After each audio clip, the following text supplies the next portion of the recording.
जुड़ी हुई है। कांग्रेस में रह के भी दूसरे दल का काम कर रहे हैं, चाहे भाजपा के हों चाहे किसी अन्य दल के हों, कहीं के भी हों। तो इस मानसिकता को लोगों को बाहर करना है।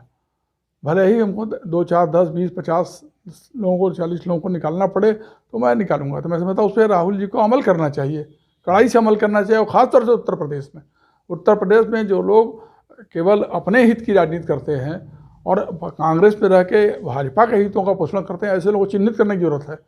और ख़ास तौर से मैं तो ये कहना चाहूँगा कि जो भी आपराधिक छवि के हैं, जिन पे तमाम आपराधिक मुकदमे हैं, 1, 2 नहीं दर्जनों, 2, 2, 3, 3 दर्जन मुकदमे हैं, और वो अगर प्रदेश अध्यक्ष बनेंगे तो उससे प्रदेश की छवि नहीं सुधरेगी।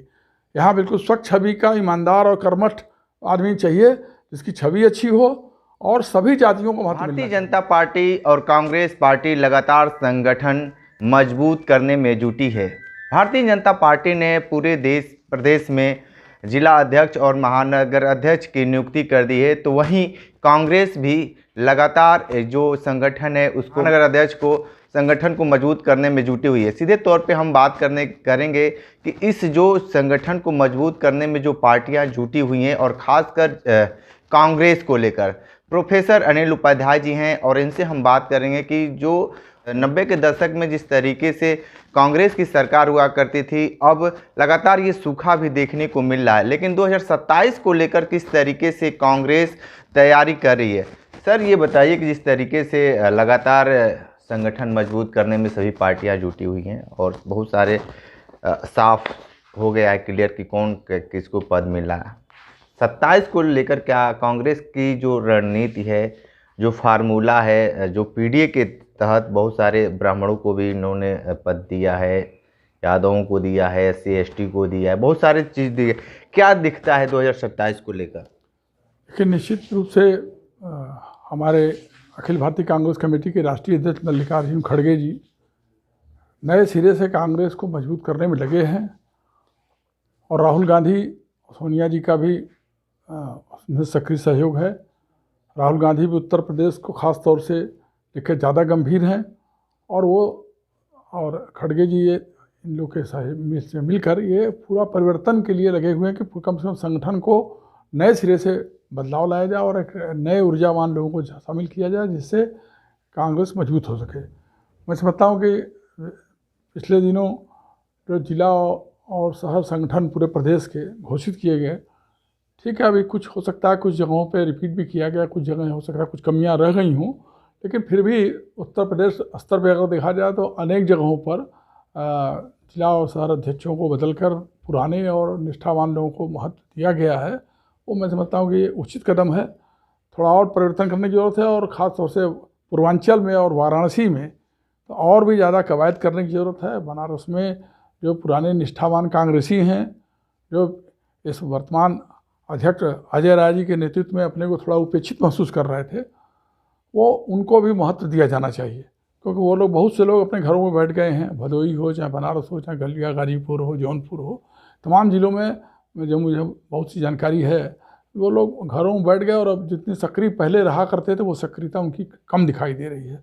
तो मुझे ऐसा लगता है कि जिस प्रकार से जिला और शहर में तमाम परिवर्तन किया गया, उस तरह से प्रदेश में भी परिवर्तन होना चाहिए। मानव का स्वभाव है, वो परिवर्तन बराबर चाहता है, और अच्छी छवि के लोगों को लागे लाना चाहिए। जब तक अच्छी छवि के, स्वच्छ छवि के लोग नहीं आएंगे और अपराधी प्रवृत्ति के, अपराधी स्वभाव वाले लोग संगठन पर कब्जा किए रहेंगे, मैं समझता हूँ कांग्रेस उससे बहुत मजबूत नहीं हो पाएगी। उसको मजबूत करने के लिए ज़रूरी है, जैसा मल्लिकार्जुन खड़गे जी और सोनिया जी और राहुल गांधी अपना दृष्टिकोण रख रहे हैं और जिस प्रकार परिवर्तन कर रहे हैं, और राहुल जी ने जिस तरह से अहमदाबाद में पिछले दिनों बोला कि जो लोग दूसरे दलों से आए हैं लेकिन आज भी उनकी निष्ठा दूसरों दलों से ही जुड़ी हुई है, कांग्रेस में रह के भी दूसरे दल का काम कर रहे हैं, चाहे भाजपा के हों चाहे किसी अन्य दल के हों, कहीं के भी हों। तो इस मानसिकता को लोगों को बाहर करना है। भले ही हमको 2, 4, 10, 20, 50 लोगों को, 40 लोगों को निकालना पड़े तो मैं निकालूंगा। तो मैं समझता हूँ उस पर राहुल जी को अमल करना चाहिए, कड़ाई से अमल करना चाहिए। और ख़ासतौर से उत्तर प्रदेश में जो लोग केवल अपने हित की राजनीति करते हैं और कांग्रेस में रह के भाजपा के हितों का पोषण करते हैं, ऐसे लोगों को चिन्हित करने की जरूरत है। और ख़ास तौर से मैं तो ये कहना चाहूँगा कि जो भी आपराधिक छवि के हैं, जिन पे तमाम आपराधिक मुकदमे हैं, 1, 2 नहीं दर्जनों, 2, 2, 3, 3 दर्जन मुकदमे हैं, और वो अगर प्रदेश अध्यक्ष बनेंगे तो उससे प्रदेश की छवि नहीं सुधरेगी।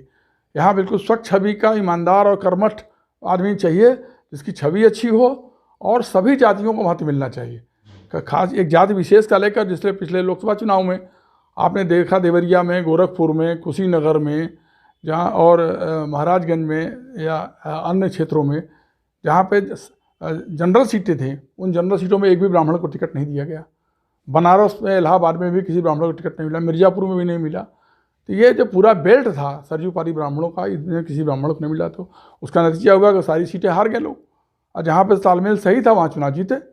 वही हाल मध्य प्रदेश में हुआ, मध्य प्रदेश में भी ब्राह्मणों की उपेक्षा हुई। तो मैं समझता हूँ ब्राह्मण या कोई भी जाति हो, दलित हो, पिछड़ा हो, किसी की उपेक्षा नहीं होना चाहिए। सभी जातियों, सभी वर्गों को लेकर जोड़कर जब चलेंगे तभी कांग्रेस मजबूत होगी, संगठन मजबूत होगा। और आगे मैं समझता हूँ कि राहुल जी के नेतृत्व में कांग्रेस पहले से ज़्यादा मजबूत होगी। मुझे लगता है, पूरा विश्वास है कि राहुल गांधी और खड़गे जी इस तरफ ध्यान दे रहे हैं। और प्रभारी जो उत्तर प्रदेश के अविनाश पांडे जी, उनको भी ध्यान देना चाहिए। वो लोग दे रहे हैं, उनको दे रहे हैं। इस तरह से पूरा परिवर्तन, आमूलचूल परिवर्तन करने की जरूरत है। प्रदेश संगठन में बहुत ज़्यादा ध्यान देने की जरूरत है। प्रदेश संगठन में भी ऊर्जावान, निष्ठावान लोगों को शामिल किया जाए और प्रदेश अध्यक्ष भी बदला जाए, नया प्रदेश अध्यक्ष बनाया जाए जो सबको लेकर, सब जातियों, सब धर्मों को लेकर चल सके, केवल जुमलेबाजी न करे और केवल धर्म के नाम पर या किसी खास उसके नाम पर केवल राजनीति करने से वो चलने वाला नहीं है। धर्म और संस्कृति ये सबके अंदर से जुड़ी होती है, अध्यात्म से जुड़ी होती है। ये कोई प्रदर्शन की चीज़ नहीं होती है। और भारतीय जनता पार्टी जिस तरह से केवल धर्म के नाम पर और उसके नाम पर, वर्ग के नाम पर राजनीति करती है, कांग्रेस इस तरह से नहीं करती है।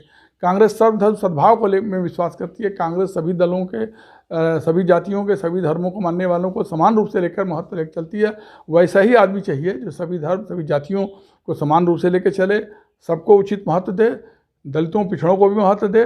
और जो ब्राह्मण खास तौर से उपेक्षित नहीं, क्योंकि 14% उत्तर प्रदेश में ब्राह्मण हैं और 14-15%, कहीं कहीं 26%, 27%, 28% तक हैं। वहाँ एक भी टिकट आपने ब्राह्मण को नहीं दिया, दूसरी जातियों को दिया। तो जातिगत समीकरण का भी ध्यान रखना पड़ता है राजनीति में। मैं ये नहीं कहना चाहता हूँ कि आप केवल जातिवाद करिए या जाति के नाम पर करिए। मेरे कहने का राजनीति में सभी जातियों की मिली-जुली केमिस्ट्री काम करती है।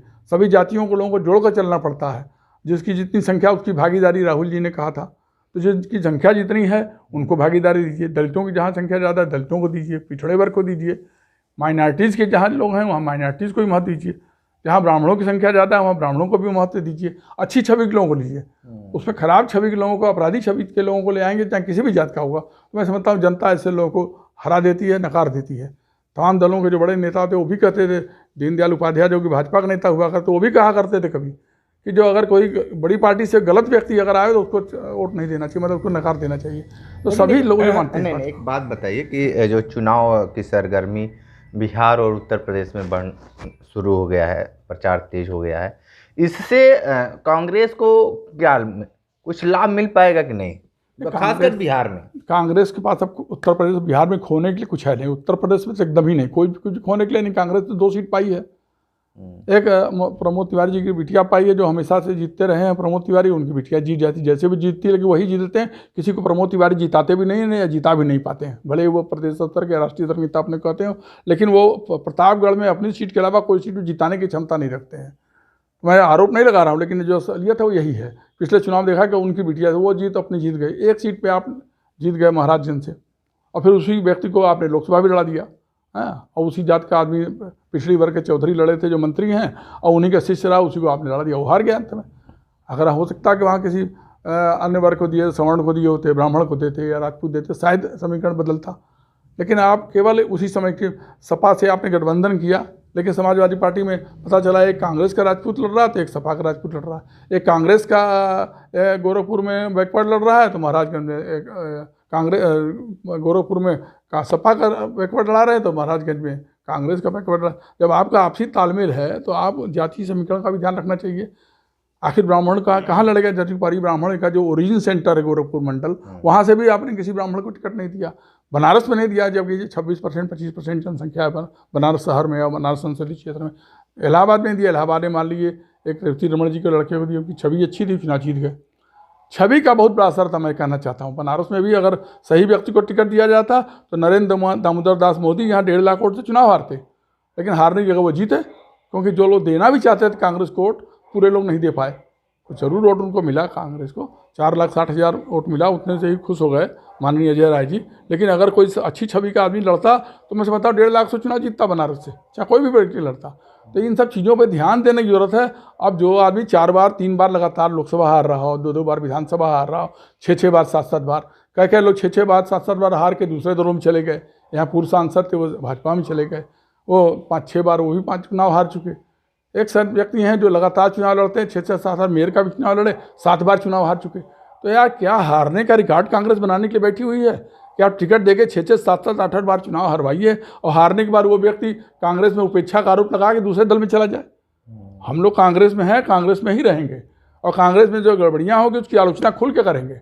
पार्टी को हमें रखना निकाले, लेकिन हम हमारे अगर डीएनए में कांग्रेस है तो वो रहेगा, हम कांग्रेस में ही रहेंगे। किसी के निकालने से हम पार्टी से भी नहीं निकलने वाले। तो कांग्रेस की विचारधारा से जुड़े तो वही जो राहुल जी जो बार बार कहते हैं कि कांग्रेस की विचारधारा से जुड़े लोगों को, अच्छी छवि के लोगों को, ईमानदार लोगों को, चरित्रवान और कर्मठ लोगों को संगठन में उचित स्थान दिया जाए, उन्हें महत्व दिया जाए, तभी कांग्रेस का भी भविष्य बनेगा और देश का भी भविष्य बनेगा, मैं समझता हूँ। और तभी सही लोकतंत्र की और संविधान की रक्षा हो पाएगी देश की। बिल्कुल। तो आप सुन रहे थे प्रोफेसर अनिल उपाध्याय जी को बहुत सारी बातें बताए हैं संगठन को लेकर, और जिस तरीके से लोकसभा का जो परिणाम था उसको भी इन्होंने एक बहुत बड़ा प्रश्न खड़ा कर दिया है कि कहीं ना कहीं जाति को देखकर टिकट न देने की वजह से कांग्रेस को जो परिणाम आना चाहिए था अनुकूल, वो नहीं आ पाया। विशेष इंटरव्यू कर रहे थे, तो हमारे साथ बने रहिए। कांडी बनारसी के साथ हमें दीजिए इजाज़त। नमस्कार।